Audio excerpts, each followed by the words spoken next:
On December 26, 1996, the city of Boulder, Colorado, woke up to a story that would soon dominate headlines around the world. 6-year-old JonBenét Ramsey, a child beauty queen known for her blonde hair, sparkling eyes, and pageant crowns, was found dead in the basement of her family's home. The case immediately shocked the nation, not only because of JonBenét's age, but because of the strange circumstances surrounding her death, the confusing evidence, and the cloud of suspicion that quickly fell on her own family.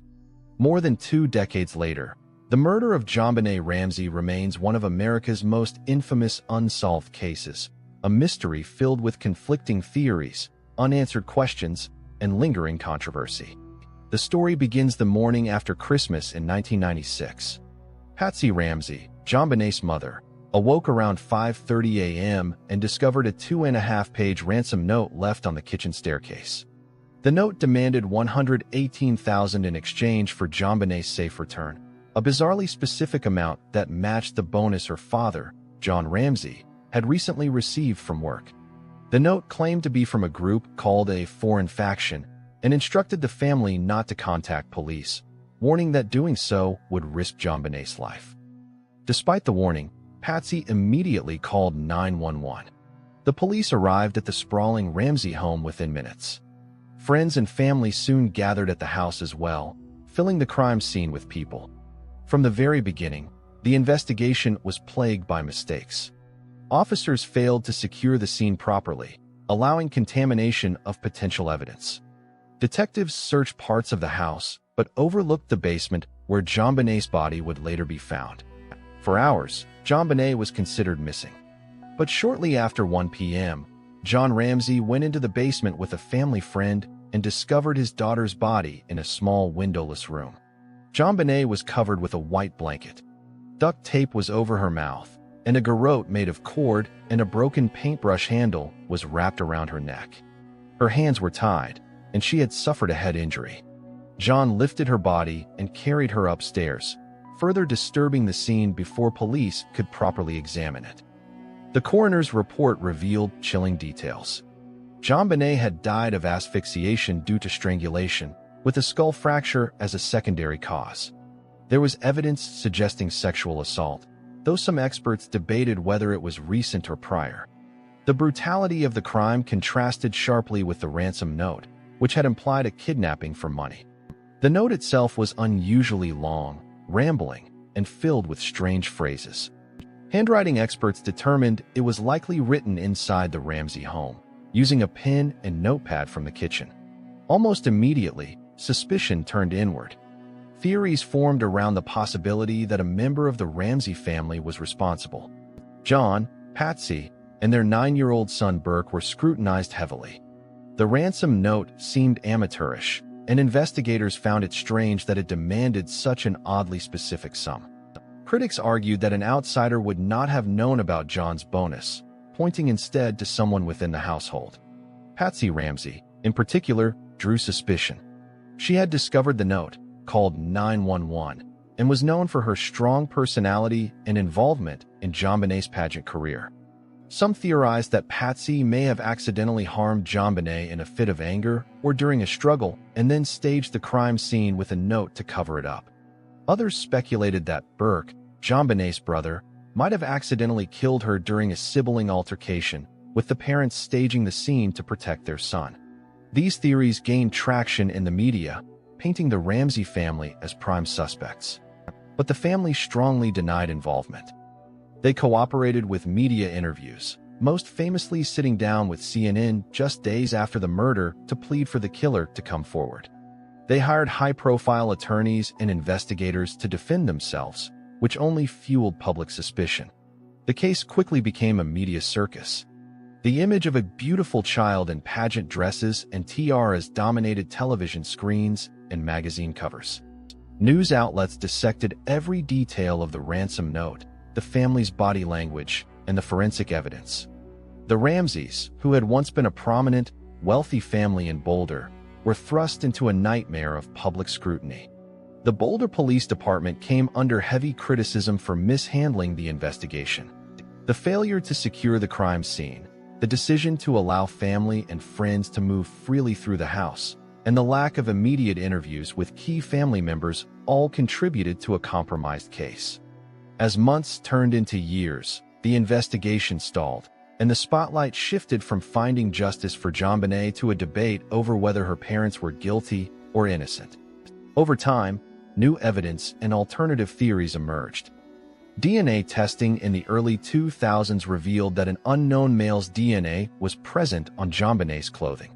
This evidence did not match John, Patsy, or Burke Ramsey. The presence of foreign DNA suggested that an intruder could have been responsible, shifting suspicion away from the family.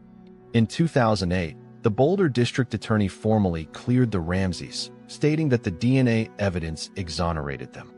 But by that time, public opinion had already been shaped by years of suspicion. Patsy Ramsey, who had battled ovarian cancer for years, died in 2006 without ever seeing her name fully cleared in the court of public opinion. The intruder theory gained traction, suggesting that someone had broken into the house, possibly through a basement window, committed the murder, and written the ransom note to stage a kidnapping. Several potential suspects were considered, including a man named John Mark Carr, who falsely confessed to the crime in 2006 but was later ruled out by DNA evidence. Another theory involved a neighborhood drifter, while others focused on registered sex offenders living nearby. Yet no suspect was ever charged, and the case grew colder with each passing year. The ransom note remains one of the most baffling pieces of evidence in criminal history. At over 300 words, it is unusually long for a kidnapping note. It mimics language from movies, including phrases from Dirty Harry and Speed. Experts believe it was written to mislead investigators, but whether it was written by a family member in a panic or an intruder seeking to confuse remains unresolved. The handwriting analysis was inconclusive, with some pointing toward Patsy, but others ruling her out. The JonBenét Ramsey case also raised questions about the role of media in high-profile crimes. The image of JonBenét in pageant attire, broadcast repeatedly, created a public perception of her as both a child and a symbol. The pageant photos fueled debates about the sexualization of young children and added a layer of sensationalism that overshadowed the tragedy. The case became a spectacle, with endless talk show debates, tabloid headlines, and even television dramatizations. For years, JonBenét's name was synonymous with mystery and scandal, rather than the reality of a young girl whose life was brutally taken. As time went on, the case became a breeding ground for conspiracy theories. Some believed the entire Ramsey family was covering up the truth. Others believed the Boulder police botched the investigation so badly that the truth would never be found.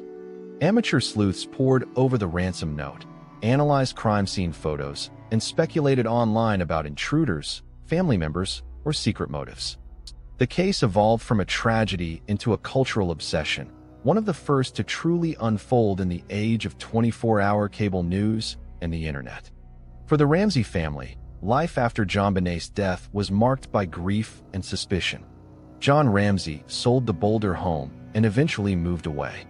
He remarried after Patsy's death, trying to rebuild his life while continuing to insist on his family's innocence. Burke Ramsey largely avoided the public eye until 2016, when he gave a rare interview on Dr. Phil. In that interview, Burke denied any involvement and described the lasting trauma of losing his sister and growing up under a cloud of suspicion. Today, the murder of JonBenét Ramsey remains officially unsolved. The case is still open, with periodic reviews of DNA evidence using advanced technology. Some investigators remain convinced the family was involved, while others are equally convinced that an intruder was responsible. The truth remains elusive, locked somewhere in the contradictions of the evidence, the mistakes of the investigation, and the passage of time. But beyond the theories and debates, the story of JonBenét Ramsey is ultimately the story of a child whose life was cut short. She was 6 years old, with a future ahead of her that will never be known. She was a daughter, a sister, a friend. Her memory has been overshadowed by the circus of speculation, but at the core of the mystery is a little girl who deserved to grow up. The case stands as a reminder of how tragedy can be twisted by media, how flawed investigations can destroy trust, and how some mysteries may never be solved. JonBenét's murder continues to haunt not just her family, but an entire country that watched the story unfold. It remains one of America's darkest unsolved crimes, a puzzle with missing pieces that may never be found. For some, the hope remains that new forensic technology might one day reveal the truth. For others, the case has become a cautionary tale about justice delayed and denied. But for everyone, the murder of JonBenét Ramsey is a reminder of innocence lost, of questions unanswered, and of a mystery that refuses to fade.